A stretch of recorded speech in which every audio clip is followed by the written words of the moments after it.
Hey everybody, thanks for coming. My name is Chris. On YouTube I go by the Old Ass Retro Gamer. Thanks. We want to welcome you to the panel. We're going to go down the line and introduce everybody. Starting with. I go by Church. My channel is The Game Grinder, and I also am on a podcast, Game Times Podcast. My name is Shelton, and I have a YouTube channel called Retro Games, Vinyl, and Beer. Scott, I go by Grimsie42 for no apparent reason on the YouTubes, but can't be your normal name. The stalkers are out there, people. So what should we do here? We should just introduce what YouTube really is. It's not like it was years ago, guys. It's basically Facebook with videos. You don't need these crazy computers. You don't need like cutting technology, editing skills. You could literally take a smartphone with the YouTube app, film a quick video. There's actually built-in editing software. You can sync music.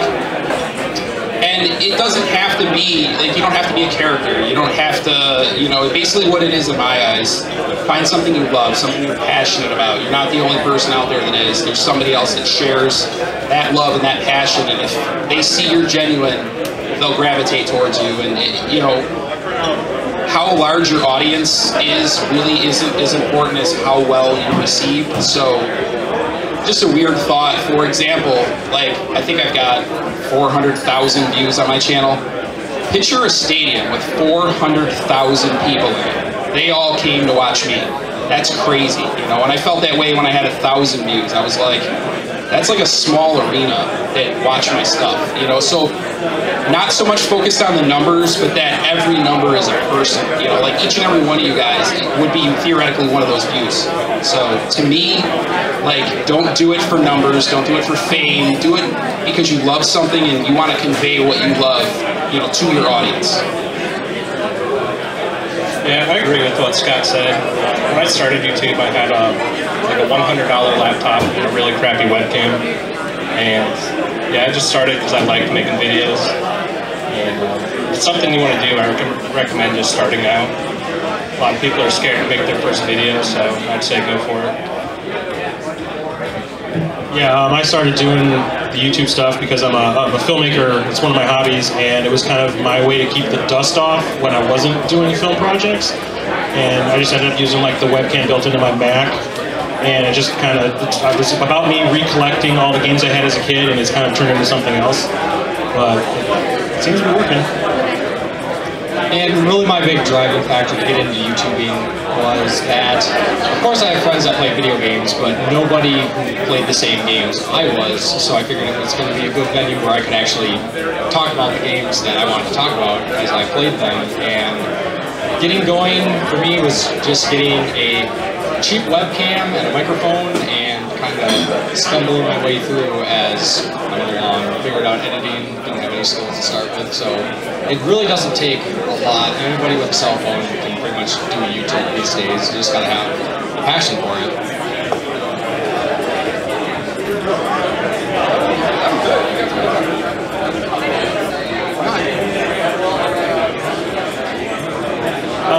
You want to talk about the collecting? Okay, yeah, all four of us are like diehard game collectors, and Church brought up something where it's, people are starting to sell off their collections a little bit now. Like, games are getting harder and harder to find out in the wild. You know, eBay prices are starting to skyrocket, and people are just selling their collections because they're sick of having to put up with it. You know, but there's also like ways you can go out and find games to keep collecting. I mean, you don't have to use eBay, you don't have to use the internet. I mean, Facebook is a great place to collect stuff. You can also go, like, you know, garage sailing is great, going to thrift shops. I mean, anywhere but eBay, basically, is a good place to go. And really expanding that to, you know, communicating with the people you know, friends and family, letting them know that you collect video games. And a lot of times they will, you know, when they're doing some spring cleaning, they'll come across an old box and they'll be like, oh, hey, I heard you collect video games. And, you know, that's another way to do it. Right now, I feel like leveraging Facebook communities is really big benefit to collecting because a lot of people in the same boat, they want to pass on the deals, they want deals themselves, so it just got to keep at it. If you just stop at like a thrift store once and you don't see any video games and call it good, you know, you're not going to find any video games, but you continuously stop at that thrift store, you know, once a week, a couple times a week. Like, when things come in, you'll find them, and there are still deals out there to be found.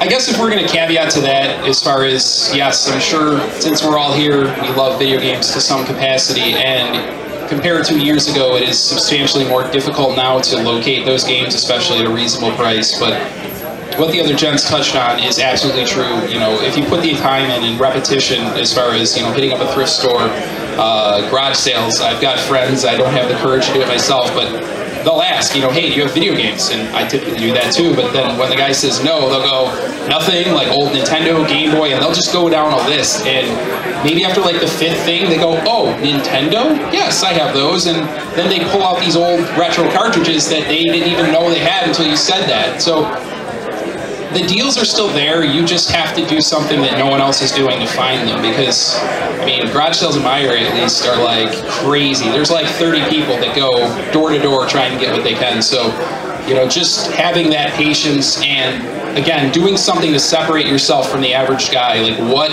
are you doing that no one else is? And obviously not sharing too many of those secrets. I'll share them with you guys, though, share my peoples. But no, seriously, though, just, you know, having that extra little bit of enthusiasm will push you ahead of the guys that are doing it just to resell or you know, to make a buck, because no one likes work. But if it's something you're passionate about, you have that extra advantage because it genuinely means something to you. And that is kind of what I tied into before when making videos. If you go up there and you're forcing it and it's fake and, you know, you're not really enthusiastic, you just kind of want to fit in, you know, your audience is going to see that. They want to see something you're truly passionate about. So it doesn't have to be gaming, it could be ballet. I mean, I'm a huge 1-2-step fan myself, if that's what ballet is. You know, just anything that you really care about, because that's, you know, transparency is huge. And if they see the passion in your eyes and in your voice, they're going to cling to your content and resonate better with you. So, the next thing we're going to do is, obviously, if you're here, you must have some interest in YouTube. If you guys have any questions, there's a handsome gentleman in a blue polo over there who just picked up a mic. And throw a hand up, he'll run over to you, and you guys can ask away. And if not, we'll keep rattling on, so whichever one is more fun for you. We got one. Thank you. So my channel has recently hit about 163 subscribers, but it seemed like I did a shift in content, and now a lot of the people really don't seem like they watch my videos. On average, I was getting about 175 views per video, no problem. But now it's like I'm getting like 25 to around 50. I don't know, could you guys give me some input, maybe help me out? That'd be great.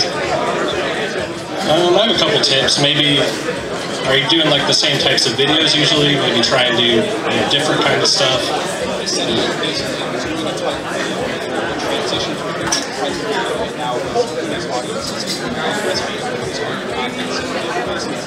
Okay, I see.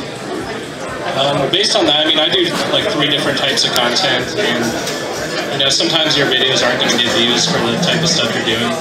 Maybe try and reach out to a different type of audience. Like, there's always Facebook groups for each type of thing. I promote my stuff on Facebook all the time in multiple different groups. And I think just try and reach out to more different people and find the type of people that would be into that type of thing.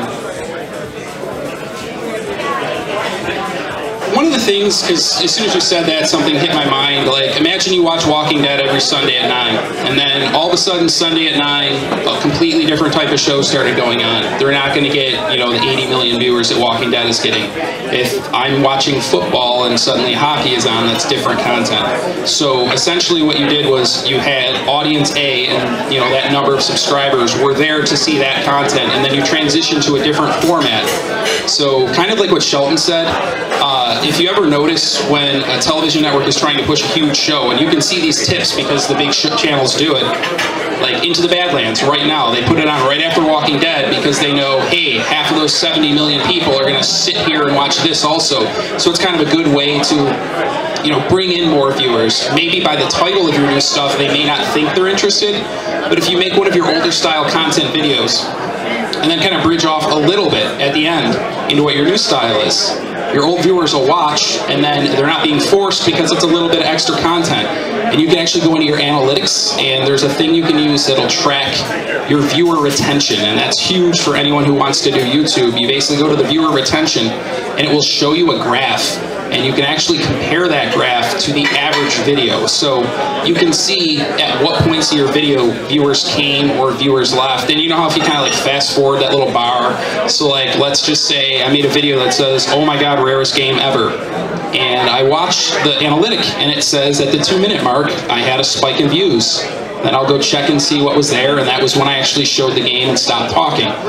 That's what they came to see. So based on that information, you can go, this is what the people are looking for, and you can tailor your video to give them specifically what they want. If they're into the character development, that's where the spikes will be. If they're into the, the climax, that's where their spikes will be. If they're into the, hyper moment of your video, that's where the spikes will be. So you basically can take that tool and you can see what your current viewers are looking for. So those are some suggestions. And again, if your content has changed, reach out to that new audience, what it is. So are there Facebook groups that do what it is you like? I wouldn't go there and spam my video. People actually find that irritating. I would find other people that do it and comment on their videos. Don't promote yourself, just comment. Your name gets visibility, you get your name out there. You let other people see you exist. And then when they run into you again, they go, hey, I know that guy with the goofy spiky hair, the Dreamcast shirt, I saw him somewhere. And that familiarity kind of trickles over. So those would be some suggestions. And another big help to growing your channel is reaching out and doing collaborations. Like there's tons and tons of YouTubers. A lot of people just trying to get their channel going, looking for those opportunities. And when you're watching other people's videos and commenting on their videos, sometimes they return the favor and check out your content. And if you're both kind of doing the same thing, you reach out and say, hey, let's do a collaboration. Whether it's pickup video collaboration or a game review, like the options are limitless. And everybody wants their channel to get views. Like we're doing it for the passion. That's essentially why we get into it. But at the same time, like nobody wants the channel to not get any views. So keeping that in mind, that you're doing it for the passion, do it because you enjoy doing it, not necessarily to appease a certain audience. Definitely shows through when you're making videos. And when you switch content like you mentioned you did, yeah, there's going to be a drop off because people were watching your content for that stuff. But like Grimsie said, that some people will check that out and they'll see your new stuff, and it's just kind of a snowball effect. It's a slow process, understanding that YouTube is billions and billions of videos getting uploaded all the time. Like it's hard to really get the footing in there, but just keeping at it, keep your passion going, I think is going to be the biggest help to growing your channel, and just being patient. Did you have a question? When it comes to collecting, what was the hardest collection for you to complete? TurboGrafx 16. I recently got back into collecting for it. Tax return time. I decided to go for some of the higher end items I normally can't afford, and I went for the TurboGrafx 16, and I've kind of gotten the bug back for that one. But that is a very difficult, especially if you're going complete with the big box attached. I just go for case only, but that's the one that I find very hard to collect for, to find at least the good stuff, but it's worth it in the end. Specifically in my area, I have a lot of trouble finding Sega Saturn games and Dreamcast games. They're usually way overpriced when I find them, and I barely find anything that's good. So that's why I go to these conventions. I usually find a lot of good deals here on those types of things. A lot of the answers are going to be common, like TurboGrafx, Sega Saturn, even Dreamcast. I mean, you go into those game stores and their sections are little if nothing. And any system like that, let's not include Neo Geo because that is entirely a different beast. It makes Turbo seem common. It's so bad. But basically, if you're trying to find something that's hard to find, the ultimate tool is networking. And what I've found is you just make your circle as large as you can, help your friends, and they will in fact return the favor. And if, Shelton is looking for Saturn, and Chris is looking for Turbo, and I'm looking for Wii U, I know every single time I find a Turbo game, there's a friend over there that's going to find me a Wii U game. So maybe not be, you know, Jabba the Hutt and want everything. Focus on something specific. Don't spend your, you know, rent money on it ever, please. You know, again, it's a hobby. It's something we're supposed to enjoy, not something that's supposed to consume us. So, but if you're looking out for your friends, they're going to look out for you. And, you know, obviously a few will be shady, but there's people out there who share your passion and are excited to see you succeed. I've had so many people, when completing my Nest set, look out for me. A friend of mine found my stadium events for me. I didn't find it. So they knew it, I cared about it, and they were looking for me. So basically, by having those friends, you now have 4 eyes, 12 eyes, etc., looking for those rare games you're looking for. And even at places like this, where you're going to see a huge variety of games, patience is huge. And when you're going to haggle, which I suggest you always try to do, even at a retail store, regardless, like, I even try to haggle at GameStop, and sometimes it works. It depends on how you approach it. If you go up to the guy and you mock their product and you go, oh, this is beat up, or I could get this cheaper on eBay, think about what they're going to think. They're going to go, this guy's insulting me and he's going to lowball me. So what I'll do instead is try to spark a conversation. Show them your passion, show them your interest, and rationalize in a non-pity party way why it is that you think you deserve a deal. So here's this $30 game. I'm going to go, you know, hey man, how's it going, blah, blah, blah. Get to the sweet part where, you know, hey, any chance you take 25 for this? A lot of times they want the sale. And if you hit that sweet spot where you're not like, can I get this $30 game for $5? A lot of times they kind of come in with a preconceived notion, no, people are going to chop me down a few more. So it kind of like they're ready for it. And another thing I like to do, don't walk up to the booth, see a game you want, and look it up on your phone. Look, know what it is, walk away, look it up good, know what it's really worth, and come back with the information, because A, their time's valuable. If you're sitting there, you know, let me see how lowball I want to go here, you know, it's going to rub the seller the wrong way. By being polite and relating to that seller, you're going to have that opportunity to get a better deal and not leave in a tense situation. Anyone else? And I'd like to add to that too, as I mentioned with promoting your YouTube channels, getting involved with Facebook communities, and not just joining a community to find good deals on games, like to actually get involved. There's all kinds of communities. There's retro game communities, there's Nintendo communities, even internet forums. The Turbo Forum is a very tight-knit community, and getting in with these communities and being a contributor, like when people go out hunting, like they will let you know that they find stuff. I've benefited myself, like I would say a lot of my collection has came from getting involved and making friends and having them pass along the things they find or pointing out things to me. So really just, you know, make the most of your connections. I think will do a lot to help you collect. Any other questions?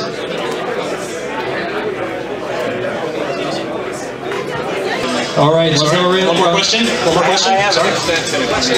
Okay, one quick one.